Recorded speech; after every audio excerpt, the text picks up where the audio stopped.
6 years ago, Brett and I biked 650 miles of the Pacific Coast Highway from San Francisco to San Diego. We thoroughly enjoyed that 10-day adventure, and ever since, we've wanted to complete the longer northern section of the PCH from Seattle to San Francisco. Now that we're both retired, it means it was much easier to schedule the roughly 3 weeks needed for that 1,000-mile route. Being in our mid-60s means we don't bike as fast or as hard as we once did, but at least now we have the time available to do a longer trip like this one.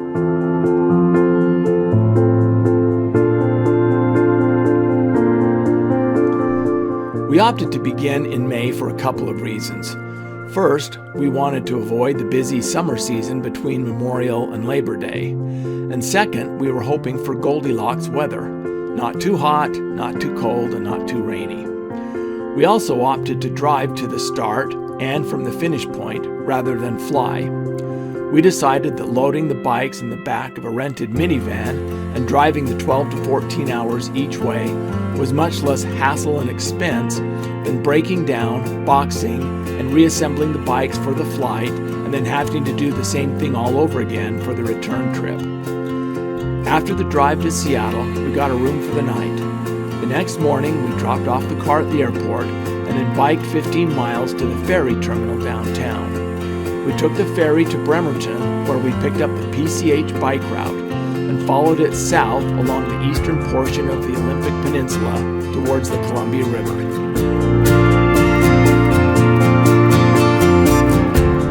The weather for the first few days was what you'd expect in the Pacific Northwest. Cool, with high temperatures in the mid to upper 50s, with off and on rain and drizzle.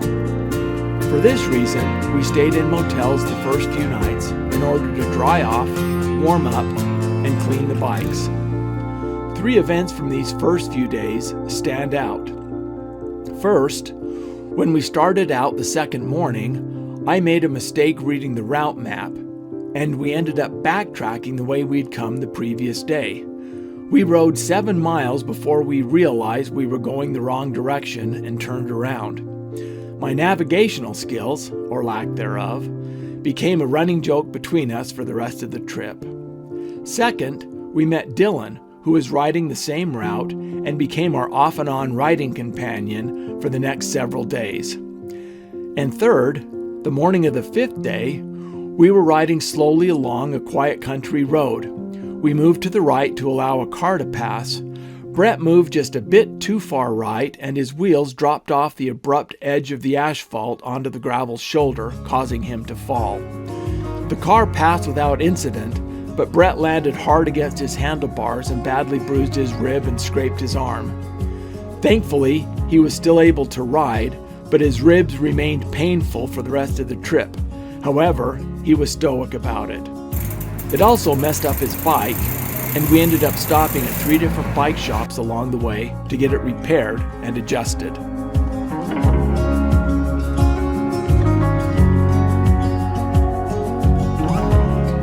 Arriving at Astoria and heading down the Oregon coast changed the whole feel of the trip.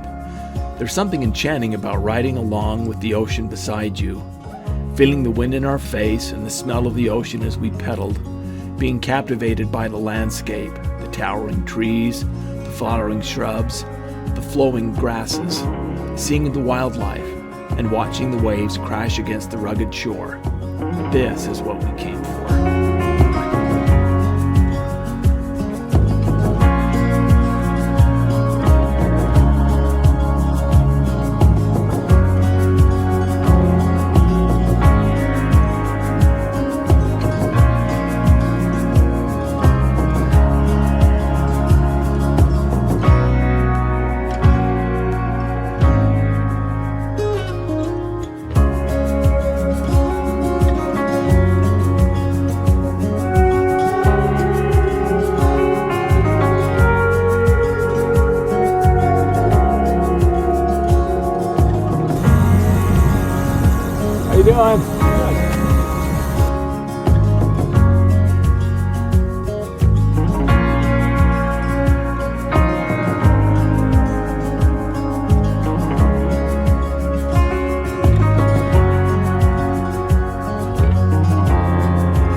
day 10, we stopped for second breakfast of yummy bagel, ham, and egg sandwiches at a cute little bakery in the town of Brandon, about 20 miles south of Coos Bay. We got a kick out of the t-shirts that the staff wore that said, "A balanced diet is a cookie in each hand." This could have been the motto for our trip because we ate a lot of cookies, except for the fact that we also ate a lot of pizza, ice cream, Monster energy drinks, chocolate milk, bananas, Good and Plenty's, hamburgers, and whatever else sounded good every time we stopped to refuel.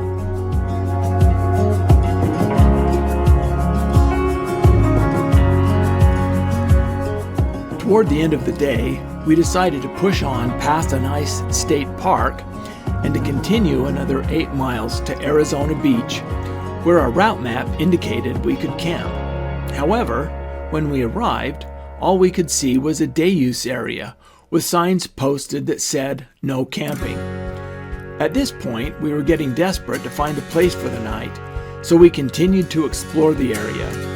At one end of the beach, we noticed a little used road that was gated partway down. We maneuvered our bikes around the gate and explored further around a curve in the road.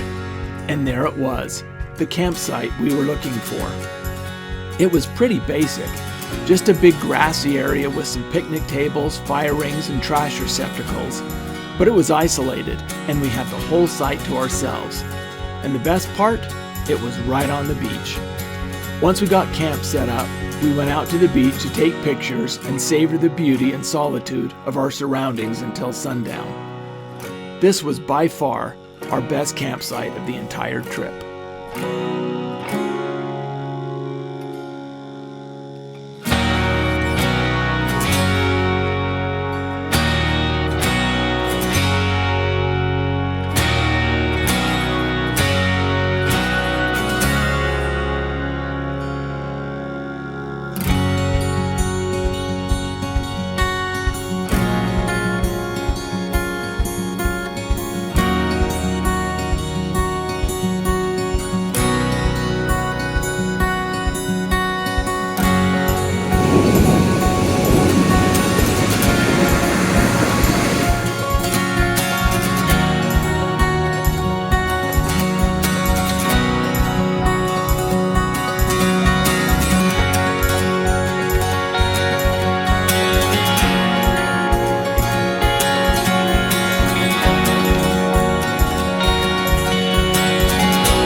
On day 12, we crossed into California and entered the redwood forests.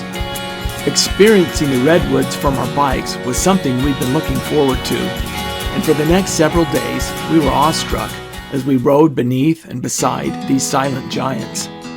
We traveled along a 25-mile stretch of road known as the Avenue of the Giants, which more or less parallels Highway 101.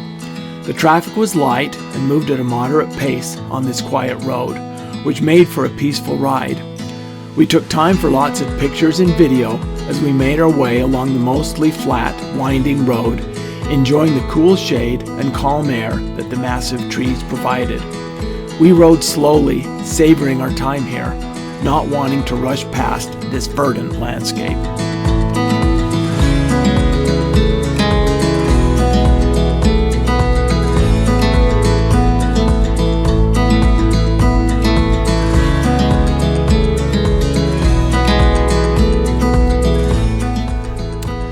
Day 15 we deemed a rest day and only biked 29 miles, arriving at Rock Creek Campground near the town of Leggett by 1. Across the highway from the campground was a convenience store where we bought snacks and something for breakfast the next day. There was also a fun outdoor restaurant that had a live band playing, so we ordered a top-notch burger, fries, and a root beer float, and then sat back and enjoyed the music. When we got back to camp, we relaxed in our hammocks all afternoon and into the evening. We wanted to rest and recuperate before tackling the next day's climb over the coastal range, where we turned off the 101 onto Highway 1. From there, we would descend down to the Mendocino coast and into Fort Bragg.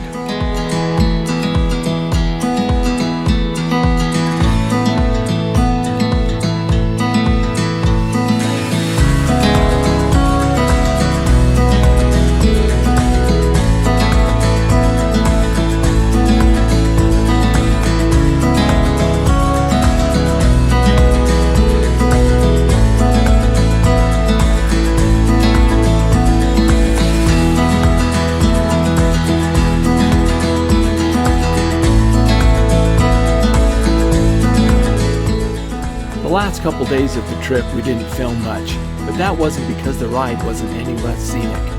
In fact, the ride through Samuel B. Taylor State Park the last day was delightful. By this time, though, we were feeling worn out and were focused on finishing up the trip. To add to that, we hadn't quite expected how much climbing there would be towards the end. We really couldn't tell this from looking at the route profile. The little ups and downs of riding the ins and outs of the coastal bays and river crossings really took their toll. In fact, our last full day of riding was the biggest climbing day of the entire trip at around 4,500 feet. At the end of the day, the only affordable hotel we could find had one room available, and it only had one single queen bed. We took it without complaint, preferring to share the queen bed to sleeping in tents at a campground.